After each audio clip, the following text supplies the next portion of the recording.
ನಮಸ್ಕಾರ ವೀಕ್ಷಕರೇ. ನಮ್ಮ ಮಕ್ಕಳನ್ನ ಚಾಂಪಿಯನ್ ಆಗಿ ಮಾಡಬೇಕು ಅನ್ನುವಂತಹ ಪ್ರಯತ್ನದಲ್ಲಿ ಏನೆಲ್ಲ ಪರಿವರ್ತನೆಯನ್ನ, ಏನೆಲ್ಲ ರೀತಿಯ ಬದಲಾವಣೆಗಳನ್ನ ತರಬೇಕು ಅಂತ ನಾವು ಆಸೆ ಪಡ್ತೀವೋ, ಎಷ್ಟೋ ಸಂದರ್ಭಗಳಲ್ಲಿ ಅದರ ವಿರುದ್ಧವಾಗಿ ಮಕ್ಕಳಲ್ಲಿ ಕೆಲವೊಂದು ಬಿಹೇವಿಯರ್ಗಳು ನೆಗೆಟಿವ್ ಆಗಿ ಪ್ರೊಜೆಕ್ಟ್ ಆಗ್ತಾ ಇರುತ್ತೆ. ಇದಕ್ಕೆ ನಾವು ಒಂದು ರೀತಿಯಲ್ಲಿ ಸ್ಟ್ರೇಂಜ್ ಸಿಂಪ್ಟಮ್ಸ್ ಅಂತ ಹೇಳ್ಬೋದು. ಉದಾಹರಣೆಗೆ ವಿಚಿತ್ರವಾಗಿ ವಿಪರೀತವಾಗಿ ಅಳೋದು, ಚಿಕ್ಕ ಚಿಕ್ಕ ವಿಷಯಕ್ಕೆ ವಿಪರೀತವಾಗಿ ಒಂದು ರೀತಿ ವಿಚಿತ್ರ ಅನಿಸ್ತಾ ಇದೆ ನನಗೆ ಅಂತ ಅನ್ಸೋ ರೀತಿ ಅಗ್ರೆಸಿವ್ ಆಗಿ ನೆಗೆಟಿವ್ ಆಗಿ ಕೋಪದಲ್ಲಿ ಬಿಹೇವ್ ಮಾಡೋದು, ಅಥವಾ ಬಿಂಜ್ ಈಟಿಂಗ್, ವಿಪರೀತ ಜಂಕ್ ಫುಡ್ ತಿಂತಾ ಇರೋದು, ಅಥವಾ ಆಹಾರ ಬೇಡಿಕೆ ಎಷ್ಟಪ್ಪ ಇದೆ ಮಗುಗೆ ಇಷ್ಟೊಂದು ಹೊಟ್ಟೆ ಹಸಿತಾ ಅಂತ ಅನ್ಸೋದಿರ್ಬಹುದು, ಅಥವಾ ಮನೇಲಿರೋ ವಸ್ತುಗಳನ್ನೆಲ್ಲ ವಿಪರೀತವಾಗಿ ಹಾಳು ಮಾಡೋವಂಥದ್ದಿರ್ಬೋದು.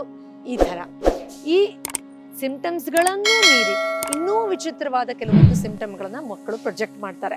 ಇವತ್ತಿನ ಸಂಚಿಕೆಯಲ್ಲಿ ನಾವು ಕೆಲವೊಂದು ಸ್ಟ್ರೇಂಜ್ ಸಿಂಪ್ಟಮ್ಸ್ ಯಾವ ರೀತಿಯಲ್ಲಿ ತಂದೆ ತಾಯಿ ಅರ್ಥ ಮಾಡ್ಕೊಳ್ಬೇಕು ಅನ್ನೋದನ್ನ ಇಲ್ಲಿ ತಿಳ್ಕೊಳ್ಳೋಣ. ಇದು ತುಂಬಾನೇ ಮುಖ್ಯ.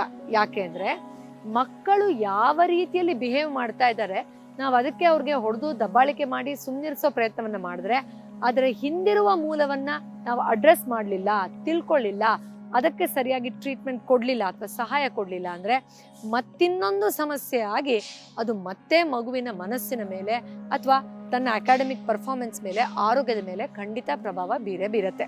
ಆದ್ರಿಂದ ಇವತ್ತಿನ ಈ ಸಂಚಿಕೆಯಲ್ಲಿ ನಾವು ಈ ಥರದ ಸ್ಟ್ರೇಂಜ್ ಸಿಂಪ್ಟಮ್ಸ್ಗಳನ್ನ ಅರ್ಥ ಮಾಡ್ಕೊಳ್ಳೋ ಪ್ರಯತ್ನವನ್ನು ಮಾಡೋಣ ಬನ್ನಿ. ಮೊದಲನೇದಾಗಿ ಡೇ ಡ್ರೀಮಿಂಗ್ ಅಂತ ಹೇಳ್ತೀವಿ. ಮಗು ಎಲ್ಲೋ ಕಲ್ಪನಾ ಲೋಕದಲ್ಲಿ ಕಳೆದು ಹೋಗಿದೆ, ಏನೋ ಯೋಚನೆ ಮಾಡ್ತಾ ಇದೆ, ಆಕಾಶ ನೋಡ್ಕೊಂಡು ಏನು ಹಗಲು ಕನ್ಸು ಕಾಣ್ತಾ ಇದೆಯಾ, ಯಾವಾಗಲೂ ಏನಾದರೂ ಪಾಠ ಹೇಳ್ಕೊಡ್ಬೇಕಾರೆ ಅಥವಾ ಏನಾದರೂ ಇಂಪಾರ್ಟೆಂಟ್ ಹೇಳ್ಬೇಕಾರೆ ನಿನ್ನ ಲೋಕದಲ್ಲಿ ನೀನು ತೇಲೋಗಿರ್ತೀಯ ಅಂತ ತುಂಬ ಜನ ಅಪ್ಪ ಅಮ್ಮ ಕೋಪ ಮಾಡ್ಕೊಳ್ತಾರೆ. ಆ್ಯಂಡ್ ಎಷ್ಟೋ ಜನ ಪೋಷಕರು ವಿ ಆರ್ ಹೆಲ್ಪ್ಲೆಸ್, ಇದಕ್ಕೆ ಯಾವ ರೀತಿ ಇವನಿಗೆ ಸಹಾಯ ಕೊಡೋದು ಗೊತ್ತಾಗ್ತಾ ಇಲ್ಲ ಅಂತ ತುಂಬಾನೇ ಇರಿಟೇಟ್ ಆಗ್ತಾರೆ ಕೂಡ. ಆದರೆ ವೀಕ್ಷಕರೇ, ಎಷ್ಟೋ ಸಾರಿ ಈ ಥರದೊಂದು ಸಮಸ್ಯೆಯ ಹಿಂದೆ ಅಡಗಿರುವಂತಹ ಮೂಲ ಕಾರಣದಲ್ಲಿ ಮಗುವಿಗೆ ಏಕಾಗ್ರತೆ ಮಾಡುವಂತಹ ಅಥವಾ ಫೋಕಸ್ ಮಾಡುವಂತಹ ವಿಷಯದಲ್ಲಿ ಸಮಸ್ಯೆ ಆಗ್ತಾ ಇರಬಹುದು. ಇಲ್ಲಿ ನಾನು ಹೇಳೋದಷ್ಟೇ ಆಕ್ಚುಯಲ್ ಕಾರಣ ಅಂತ ಖಂಡಿತ ನಾನು ತಿಳಿಸ್ತಾ ಇಲ್ಲ. ಬಹುಪಾಲು ಕೇಸಸ್ಗಳಲ್ಲಿ ಇದು ಕಾರಣ ಇರಬಹುದು. ಇನ್ಫ್ಯಾಕ್ಟ್ ಈ ವಿಡಿಯೋ ನೋಡ್ತಾ ನೋಡ್ತಾ ನೀವು ಈ ಅರ್ಥಗಳನ್ನ ಯಾವ ರೀತಿ ಕನೆಕ್ಟ್ ಮಾಡಬೇಕು ಅಂತ ತಿಳ್ಕೊಂಡ್ಮೇಲೆ ಒಂದು ತಂದೆಯಾಗಿ ತಾಯಿಯಾಗಿ ಈ ಕಾರಣದಿಂದ ಹೀಗೆ ಬಿಹೇವ್ ಮಾಡ್ತಾ ಇದ್ದೇನೆ ಅನ್ನೋ ಆ ಸೆನ್ಸಿಟಿವ್ ವಿಷಯವನ್ನ ನೀವೇ ಜಾಣ್ಮೆಯಿಂದ ತಿಳ್ಕೊಳ್ಳೋಕೆ ಖಂಡಿತ ಸಾಧ್ಯ ಇರುತ್ತೆ. ಇದು ಡೇ ಡ್ರೀಮಿಂಗ್ ವಿಷಯ ಆದರೆ, ಅಕಸ್ಮಾತ್ ಮಗು ವಿಪರೀತವಾಗಿ ಇರಿಟೇಟ್ ಆಗ್ತಾ ಇದೆ, ಕಿರ್ಚಾಡ್ತಾ ಇದೆ, ಚಿಕ್ಕ ಚಿಕ್ಕ ವಿಷಯಕ್ಕೂ ವಿಪರೀತವಾಗಿ ರಕ್ಕಸ್ ಮಾಡೋದು ಅಂತ ಹೇಳ್ತೀವಿ ನಾವು ಇಂಗ್ಲೀಷಲ್ಲಿ.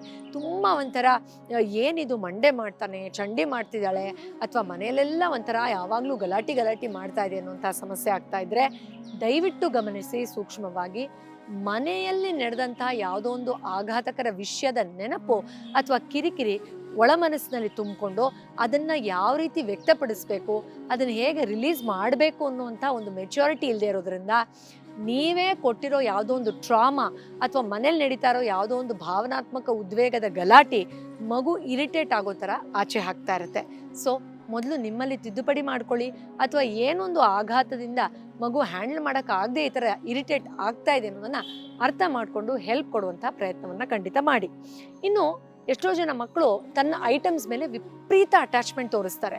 ಅದಕ್ಕೆ ಹಾಸ್ಯಾಸ್ಪದವಾಗಿ ತಂದೆ ತಾಯಿ ಇವ್ರ ತಾತನ ಥರ ಇವನು, ವಸ್ತುಗಳ ಮೇಲೆ ತುಂಬ ವ್ಯಾಮೋಹ, ನೋಡಿದ್ಯಾ ತನ್ನ ವಸ್ತುನ ಎಷ್ಟು ಚೆನ್ನಾಗಿ ಇಟ್ಕೋತಾನೆ ಅಂತೆಲ್ಲ ಹೆಸರು ಕೊಡ್ತಾರೆ. ಆದರೆ ಸೂಕ್ಷ್ಮವಾಗಿ ಗಮನಿಸಿದ್ರೆ ಒಂದು ವಸ್ತು ಸ್ವಲ್ಪ ಒಡೆದೋದ್ರೆ ಅಥವಾ ಯಾರಾದ್ರೂ ತೊಗೊಂಡ್ಬಿಟ್ರೆ ಮುಟ್ಟಿದ್ರೆ ವಿಪರೀತವಾಗಿ ಡಿಸ್ಟರ್ಬ್ ಆಗೋದನ್ನು ಕೂಡ ಕೆಲವು ತಂದೆ ತಾಯಿ ಗಮನಿಸಿರ್ತಾರೆ.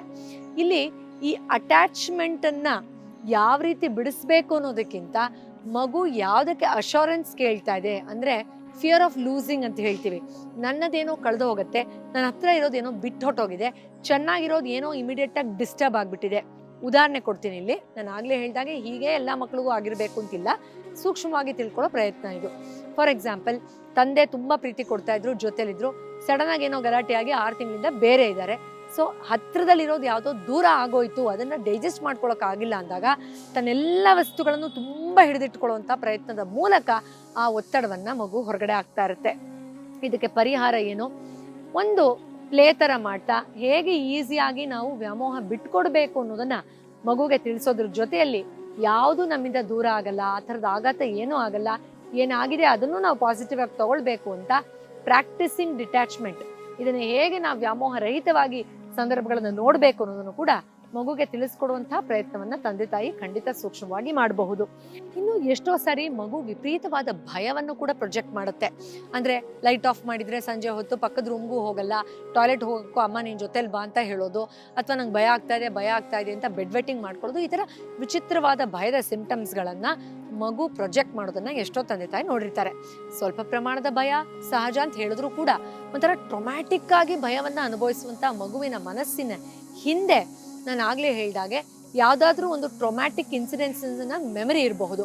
ಅಂದ್ರೆ ಯಾರೋ ಗಲಾಟಿಯಲ್ಲಿ ನಾನು ಕೈ ಕುಕ್ಕೊಂಡ್ಬಿಡ್ತೀನಿ ಅಂತ ಕೂಗಾಡುವಂತ ಇನ್ಸಿಡೆನ್ಸ್ ನ ನೋಡಿರೋದು, ಅಥವಾ ನಾನೀಗ ಚಿಚ್ಚು ಸಾಯಿಸ್ಬಿಡ್ತೀನಿ ಅಂತ ಹೇಳಿರುವಂತ ಮೆಮರಿ ಇರಬಹುದು, ಅಥವಾ ಮನೆಯಲ್ಲಿ ದೊಡ್ಡವರು ತುಂಬಾ ಜೋರಾಗಿ ಜಗಳ ಆಡಿ ಮನೆಯಲ್ಲೋ ಸಾಮಾನೆಲ್ಲ ಆಚೆ ಬಿಸಾಕಿರೋದು ನೋಡೋದಿರಬಹುದು, ಯಾರೋ ಬಂದು ಥ್ರೆಟ್ ಮಾಡಿರುವಂತ ಮೆಮರಿ ಇರಬಹುದು.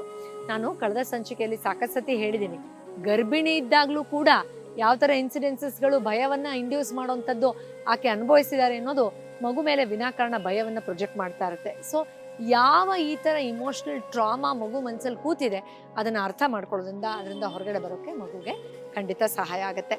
ಇನ್ನು ಕೊನೆಯದಾಗಿ ವಿಪರೀತ ಸುಳ್ಳು ಹೇಳೋದು.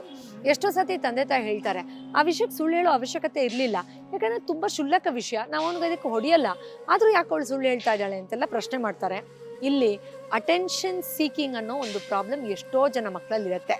ಅಂದ್ರೆ ನನ್ನನ್ನೇ ನೋಡ್ಲಿ, ನನ್ನೇ ಮಾತಾಡ್ಸ್ಲಿ, ನನ್ನೇ ಮುದ್ದು ಮಾಡ್ಲಿ, ಯಾವಾಗ್ಲೂ ನನ್ನ ಕಡೆನೇ ಅಟೆನ್ಷನ್ ಇರಲಿ, ನಾನು ಸ್ಪೆಷಲ್ ಅಂತ ಅನ್ನಿಸ್ಲಿ ಅಂತ. ಆಗ ನೀವು ನೋಡಿರ್ಬೋದು, ಯಾರಾದ್ರೂ ನೆಂಟರು ಬಂದ ತಕ್ಷಣ ಮಗು ವಿಪರೀತವಾಗಿ ಆಡೋಕೆ ಶುರು ಮಾಡುತ್ತೆ. Because he or she wants the absolute attention there. ಅದು ನಾರ್ಮಲ್ ಮಕ್ಕಳಲ್ಲಿ ಇರುತ್ತೆ. ಆದ್ರೆ ಈ ತರ ಸುಳ್ಳು ಹೇಳೋದ್ರ ಮೂಲಕ ನಾವು ಮಗುಗೆ ಹೊಡೆದು ಬಡ್ದು ಗಲಾಟೆ ಮಾಡಿ ಹೆಚ್ಚು ಅಟೆನ್ಷನ್ ಏನ್ ಕೊಡ್ತೀವಿ ಅದನ್ನ ಇಂಡೈರೆಕ್ಟ್ ಆಗಿ ಆ ಮಗುವಿನ ಮನಸ್ಸು ಇಷ್ಟಪಡ್ತಾ ಇರುತ್ತೆ ಅಥವಾ ಅಟ್ರಾಕ್ಟ್ ಮಾಡ್ತಾ ಇರುತ್ತೆ. ವೀಕ್ಷಕರೇ, ಇಲ್ಲಿ ಕೇವಲ ಬ್ರೈನ್ ರಿಲೇಟೆಡ್ ಬದಲಾವಣೆ ಅಷ್ಟೇ ಅಲ್ಲ, ನಾವು ಮಗುವಿನ ಎನರ್ಜಿ ಲೆವೆಲ್ಸ್ ಏನಾದರೂ ಲೋ ಆಗಿದ್ರೆ because of some emotional or mental disturbances, ಆಗ್ಲೂ ಕೂಡ ಈ ತರ ವಿಚಿತ್ರವಾಗಿ ಆಡುವಂತಹ ಬದಲಾವಣೆಗಳು ಆಗಬಹುದು. ಆದ್ರಿಂದ ಒಂದು ಮೈಂಡ್ಫುಲ್ನೆಸ್ ಅಂದ್ರೆ ಒಂದು ಶಾಂತತೆಯ ಪ್ರಾಕ್ಟೀಸಸ್ ಅನ್ನ ಮಗುಗೆ ಕಲಿಸೋದ್ರಿಂದ, ಅದರ ಮೂಲವನ್ನ ಅರ್ಥ ಮಾಡ್ಕೊಂಡು ನೀವು ಬದಲಾವಣೆ ಮಾಡ್ಕೊಳ್ಳೋದ್ರಿಂದ ಮಗುಗೆ ಕೆಲವೊಂದು ವಿಚಾರವನ್ನ ನಿಧಾನವಾಗಿ ತಿಳಿಸಿ ಹೇಳಿ ಆ ಬದಲಾವಣೆಯ ಹಿಂದೆ ಕಾರಣವನ್ನು ತಿಳಿಸೋದ್ರಿಂದ ಈ ತರದ ಸ್ಟ್ರೇಂಜ್ ಸಿಂಪ್ಟಮ್ಸ್ ಇಂದ ಮಗುನೂ ಹೊರಗಡೆ ಬಂದು ನೀವು ಕೂಡ ಎಷ್ಟೋ ಶಾಂತಿಯಿಂದ ಮಗುನ ಬೆಳೆಸೋದ್ರ ಕಡೆ ವರ್ಕ್ ಮಾಡಬಹುದು. ಏನಂತೀರಾ? ಮುಂದಿನ ಬಾರಿ ಇನ್ನೊಂದು ವಿಶೇಷವಾದ ಔಷಧ ರಹಿತ ಚಿಕಿತ್ಸೆಯ ಸಲಹೆ ಬಗ್ಗೆ ಮತ್ತು ಮಕ್ಕಳನ್ನ ಚಾಂಪಿಯನ್ ಆಗಿ ಮಾಡೋದಕ್ಕೆ ಇನ್ನೇನೆಲ್ಲ ನಾವು ಅಡಾಪ್ಟ್ ಮಾಡ್ಕೊಳ್ಬಹುದು ಪೋಷಕರಾಗಿ ಅನ್ನೋದ್ರ ಬಗ್ಗೆ ಇನ್ನಷ್ಟು ಮಾಹಿತಿಯನ್ನು ಹಂಚ್ಕೊಳ್ತೀನಿ. ಅಲ್ಲಿವರೆಗೂ ಎಲ್ರಿಗೂ ಒಳ್ಳೆಯದಾಗಿ. ನಮಸ್ಕಾರ.